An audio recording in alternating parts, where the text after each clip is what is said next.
भगवान साकार है कि निराकार है? क्या है? कोई मानता है कि साकार है, कोई मानता है कि निराकार है।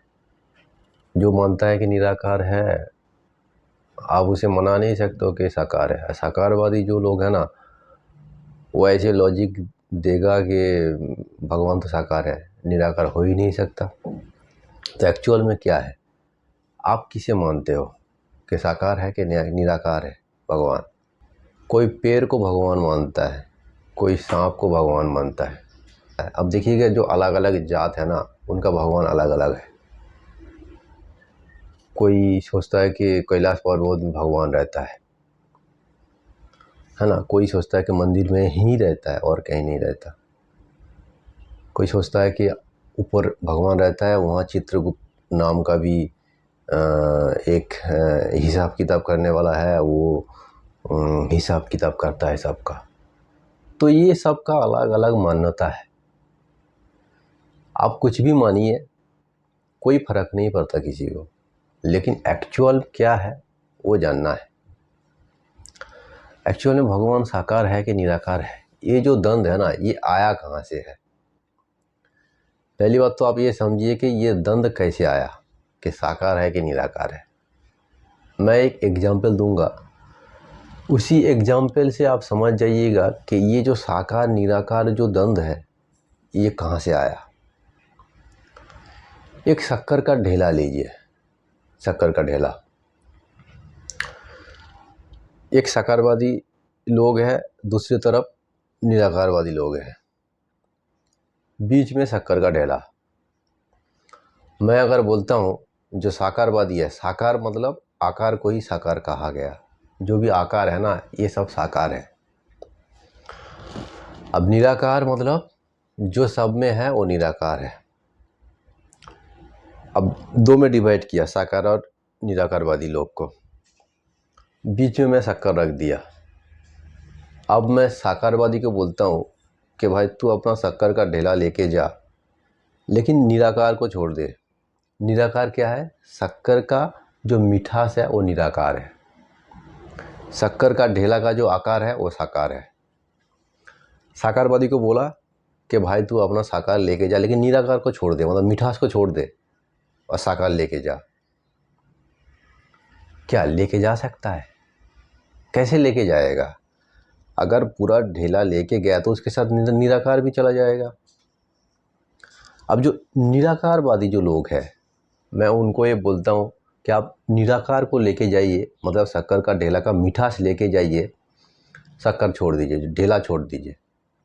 क्या संभव होगा? पूरा मिठास ही ढेला बना हुआ है। निराकार को मिठास को निकाल लीजिएगा तो पूरा ढेला निकल जाएगा, ढेला चला जाएगा उनके साथ। तो दो में अलग डिवाइड नहीं किया जा सकता। ये शक्कर का ढेला साकार है, शक्कर का जो मिठास है वो निराकार है। इसको अलग करके दिखाइए, अलग नहीं हो सकता।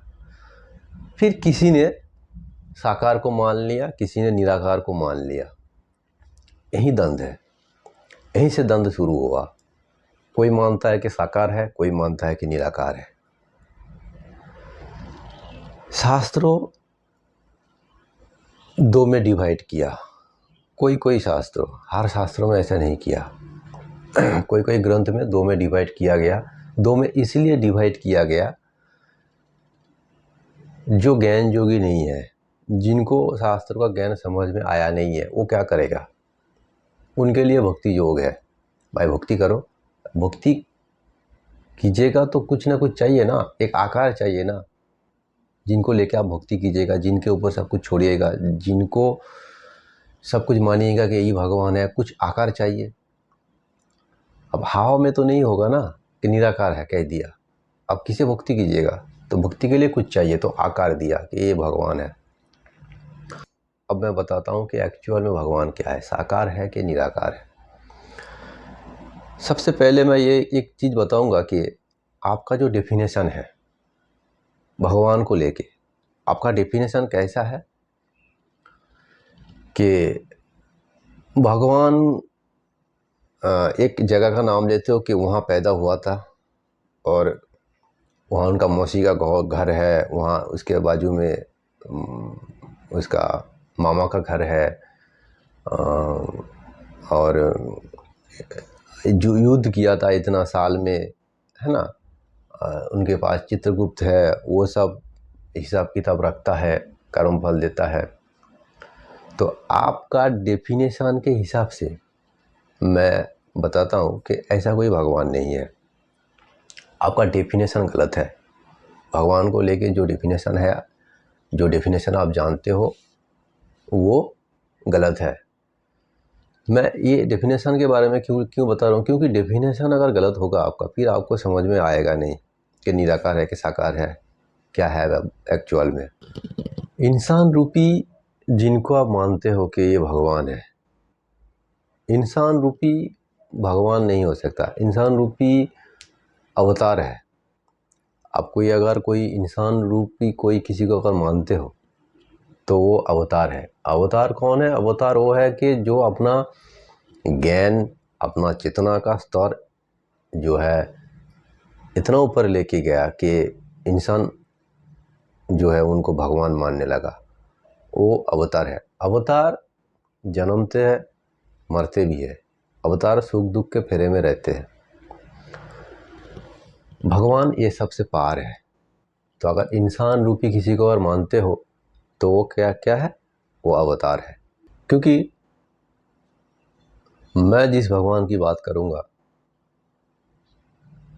वो आपको बनाया है, आपने उसे नहीं बनाया। मैं उस भगवान की बात करूंगा जो ये सारा जगत बनाया है, ये सारा जगत का जो खेल के पीछे जो मालिक है, मैं उस भगवान की बात करूंगा। आपने जो भगवान बनाया, मैं उनका बात नहीं करूंगा, क्योंकि वो डेफिनेशन कहीं ना कहीं गलत है। इसीलिए ना कुछ लोग नास्तिक बन जाते हैं कि भगवान नहीं है।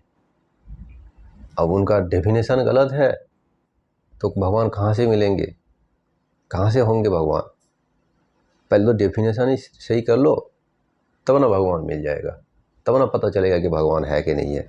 भगवान है, इस बात को दुनिया का कोई ताकत, दुनिया का कोई साइंस इनकार नहीं कर सकता। मैं ये एकदम 100% बोल रहा हूँ, एकदम पक्का बोल रहा हूँ। कोई हिला नहीं सकता कि भगवान है कि नहीं है। दुनिया का कोई भी साइंस, कोई भी नहीं हिला सकता। इस बात को इनकार नहीं किया जा सकता कि भगवान है कि नहीं है पक्का है, 100% सत्य तो है ये बात। आपका डेफिनेशन कहीं ना कहीं गलत है, इसलिए नास्तिक बन जाता है। लोग साकार निराकार में द्वंद्व हो जाता है कि कोई कहता है साकार, कोई कहता है निराकार, क्योंकि जानकारी नहीं है ना। जो एक्चुअल में जानता है उसे पता है। अब जिन्होंने माना है उसे क्या पता होगा कि साकार है कि निराकार है? वो तो मानता है एक्चुअल भगवान निराकार, साकार नहीं हो सकता, क्योंकि साकार का लिमिट है। साकार मतलब आकार, आकार का लिमिट है। आकार हर जगह नहीं रह सकता, निराकार हर जगह रह सकता है। जिसने ये पूरा दुनिया बनाया है वो साकार कैसे हो सकता है? वो निराकार ही है। भगवान निराकार है, ये बात सत्य है। अब जो लोग साकार को मानता है, मैं ऐसा नहीं करूँगा कि साकार मत मानिए।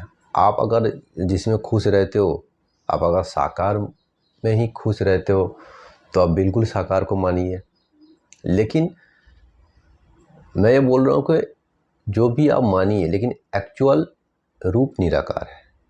एक्चुअल रूप अगर देखा जाए कि निराकार है, क्योंकि जो भी साकार है ना, वो निराकार के बिना नहीं रह सकता। निराकार अधिष्ठान है साकार का। निराकार साकार के बिना रह सकता है, लेकिन साकार निराकार के बिना नहीं रह सकता, हो नहीं सकता, बनेगा नहीं साकार। तो जो अधिष्ठान है ना, वही तो भगवान है। अधिष्ठान के बिना जो भी आप लीजिएगा वो गलत होगा। लेकिन आप अगर उसी में ही खुश रहते हो तो कोई बात नहीं, आप उसी को ही मानिए। एक्चुअल रूप निराकार है, भगवान निराकार है, और वो हर जगह है, अविनाशी है, अनंत है। अधिष्ठान है, आधार है सबका। वही सुख दुख जन्म मरण ये पूरा संसार का जो खेल खेल रहा है उसी का मालिक है वो।